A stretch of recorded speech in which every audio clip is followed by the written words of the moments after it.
नमस्कार दोस्तों, पवन सिंह का एक मूवी का ऑफिशियल अनाउंसमेंट कर दिया जाता है। जी हाँ दोस्तों, जिस मूवी का नाम रहता है काला माटी। जी हाँ दोस्तों, इस मूवी को बनाया जाएगा झारखंड स्टेट में। जी हाँ दोस्तों, आप लोग को बता देना चाहेंगे काला माटी, जो कि पवन सिंह बहुत ही बड़ा खुलासा करते हैं। इसका कोई भी फर्स्ट लुक रिलीज नहीं किया गया।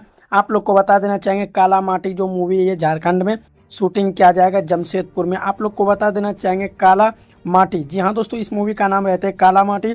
और आप लोग को बता देना चाहेंगे इसका निर्माता और निर्देशक जो रहते हैं वो चीज़ मुझे मालूम नहीं चला। इसको किसने अभिनेत्री है, जो कौन कौन एक्ट्रेस इसमें काम करेंगे, स्टार कास्ट में कौन कौन इसमें नजर आएंगे, ये भी इन्फॉर्मेशन अभी तक जारी नहीं किया गया। और आप लोग को बता देना चाहेंगे काला माटी आप लोग को पता ही होगा कोयला। जी हाँ दोस्तों, कोयला सबसे ज़्यादा झारखंड में पाया जाता है और झारखंड में ही काला माटी ये मूवी कोयला पे बनाया जाएगा। और आप लोग को बता देना चाहेंगे इसका स्टार कास्ट और इसमें अभिनेत्री मतलब लीड रोल में हीरोइन कौन नजर आने वाली, ये भी खुलासा अभी नहीं किया गया।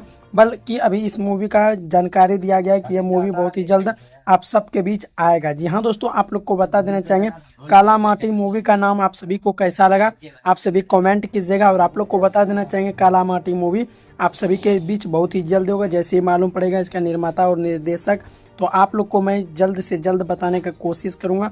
तो चलिए, आप लोग को ये काला माटी नाम सुन के आप सबको कैसा लगा, आप सभी कमेंट कीजिएगा। चलिए दोस्तों, मिलते हैं नेक्स्ट वीडियो में। धन्यवाद।